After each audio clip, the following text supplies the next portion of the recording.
Welcome back to News Geelong, and yes, Rawlo's got an apple for the teacher, and it's a sweet apple at that. It's a lovely toffee apple. And my teacher today is a lady who has won pre-selection for the seat of Corangamite down here in our great city of Geelong. It's a very warm welcome to Sarah Henderson. How are you, Sarah? Graham, I'm excellent. Lovely to see you today. Lovely to have you here out at this lovely independent supermarket here in Grovedale. It's wonderful. It's actually a wonderful, it's a fabulous facility out here. And I've been working the checkout, I've been packing some shelves, and there's a lot of people here who love this facility. It's bright, new, wonderful, a wonderful service for the people of Grovedale. Now, for our viewers, Sarah, you have been pre-selected for the seat of Corangamite. Yes. To represent the Liberal Party in the next federal election. First of all, let's establish some credentials because I think it's very important. You do live in the seat of Corangamite. I do. I do live in the seat of Corangamite, and even more so, I was living in the seat of Corangamite when I nominated for pre-selection. So, I'm local through and through, Graham. I grew up in Geelong. I went to school in Geelong, born in Geelong. Many viewers might know my mum, Anne Henderson, who was the local state member for Geelong. And your wonderful father. And my wonderful father, who I miss so dearly, along with my mum. Both my mum died 7 years ago and Dad died about 15 years ago, who was a great local solicitor and a great community man. So I've had a tear, actually. I went to the footy a few weeks ago, and an old friend of my dad's came up and he said, "Your father, we used to have lunch every Friday and he left such a vacuum in my life since he died," and I actually got a bit teary. Well, I made the Freudian slip with Senator Michael Ronaldson, referring to him as Michael Henderson. Oh, dear. Well, I'm sure, Senator will be duly impressed to be compared with my father. He was a very fine man. Sarah, you've had a very strong background in community activities. We read in our local Geelong advertiser, GT magazine, last weekend. Yes. A wonderful lift out, a lovely story. Thank you, Graham. And it shows that your community values are certainly directed at serving the people of Corangamite and Geelong. Graham, that is absolutely the driver for why I want to enter federal parliament, why I want to be the local member, because to me, being a local member of parliament is serving the community. It is all about being there, being available, fixing problems. Forget the politics. What we need in Corangamite is a very strong, determined local voice who can get in there and who can fight for what we need in Corangamite. And I think that's been one of the problems lately. There hasn't been someone fighting for us as there should be. And I want to turn that around. And, with the support of the majority of voters of Corangamite, I'll be in there fighting after the next federal election.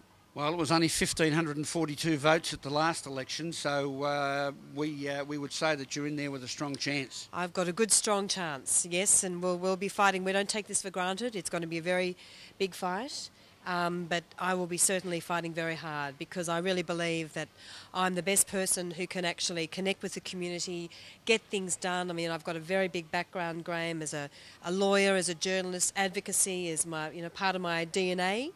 And I'm a fighter, and I think you've got to be in federal parliament. You've got to know how to stand up for your local community.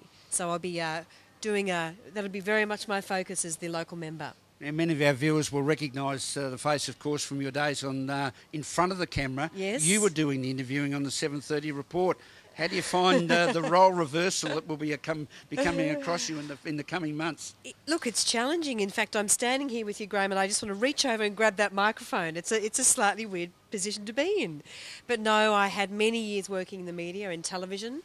I hosted the 7:30 report. I was a presenter on the Investigators program. I read the news with, you might remember, Graham, Alistair Patterson, yes, who's the local member for South Bowen. Alistair and I made a fabulous weekend news reading team on Channel 10 in the late 80s. So being in front of the camera again, it's good to be back. Must be something in the air down at Bowen Heads because that's where Alistair was based as well. Yeah, Alistair was based down there. Though I love the Bellarine Peninsula, which of course is a very big part of Corangamite, and I have very strong connections there, going back to when my grandfather built his family home, family beach house in Queenscliff. So as a kid, I spent all my time down at Queenscliff and Point Lonsdale, Bowen Heads and Ocean Grove, a bit of Torquay, and in recent years my family now has a house down at Lawn where we spend a lot of time as well.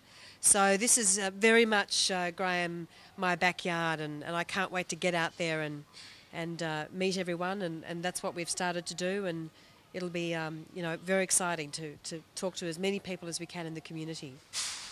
Viewers, a lady who has had a great presence already in our community here in Geelong, born and bred, and is the pre-selected Liberal candidate for the coming next federal election for the seat of Corangamite. Sarah Henderson, thank you very much for your time. I hope you've enjoyed your day behind the checkout. I have indeed. It's been a very insightful. I don't think I'm going to win Employee of the Month.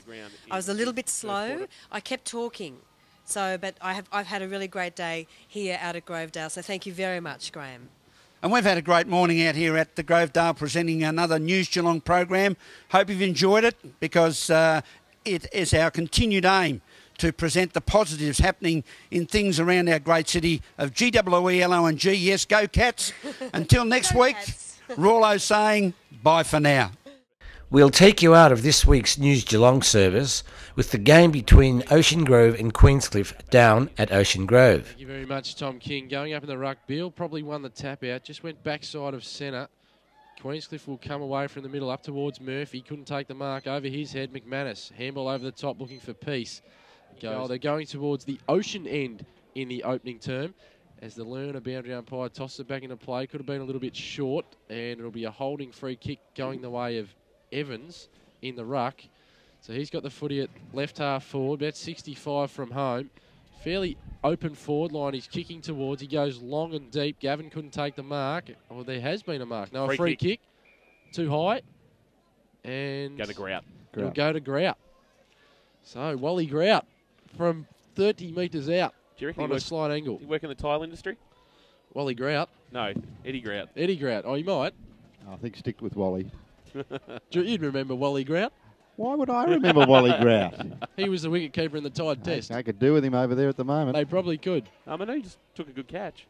Who did? Manu. Oh, yeah, last night. Yeah. Aussie's in trouble. Here's Wally. Grout starts it very he's low. it. And he's got it.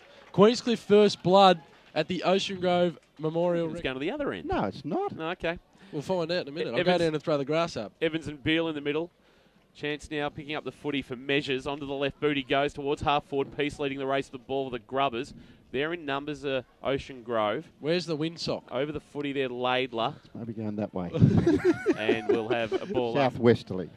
Lovely. Which way is Evans that? wins the tap. There's umpire Wheelerhand's paid a free kick for a Shepherd off the ball. It's going to go to Evans. Jeez, they've had all the running here, King. They have. Inside 50 he goes, looking long for a marking option. Out in the lead, Orvis, back from the Falcons, back of the pack. Chance for the Grubbers to clear. Should be a free kick paid as the ball was coming to Malloy. Advantage paid, but it'll come back. And the free kick will come back there to Shea Biggins. Now, I know you blokes weren't watching the reserves game, but when they were kicking out from the Bass Strait end, the ball was dropping, so they do have the advantage of a slight breeze. Biggins towards defensive half-back, looking for a marking option in Beale, but getting up, taking the mark. Coming down with it, looked like it might have been Milnes. On the left, into the middle of the ground, he goes looking for an option. The kick cut off. Good mark taken, going back. The Cooters standing firm across the middle of the ground. Very, very open forward line. They've started Orvis out of the goal square, which is an interesting move. To Whitelaw he goes, the kick, disappointing. Ricardo takes the mark. Play on advantage paid. Whitelaw goes back and gets it. Handball off to Gladman, the veteran. On the right boot, Spiral Torp. Oh, good mark by Grout. That's a great grab on the second attempt. An early Vision Australia contender for mark of the day. And Eddie Grout started well, Michael Vines, for Subway Eat Fresh. Correct. Doesn't have the gloves on, so let's just see how he goes. He's, what would he be? He'd be about 15 metres out, slight angle. And kicking, I maintain, with a slight zephyr at his back. And I reckon Brendan Beale on the mark might worry him as well. He's an imposing figure. He's an imposing figure, but I think he'll get it over Brendan. Here he comes, and he's going to kick a very nice goal.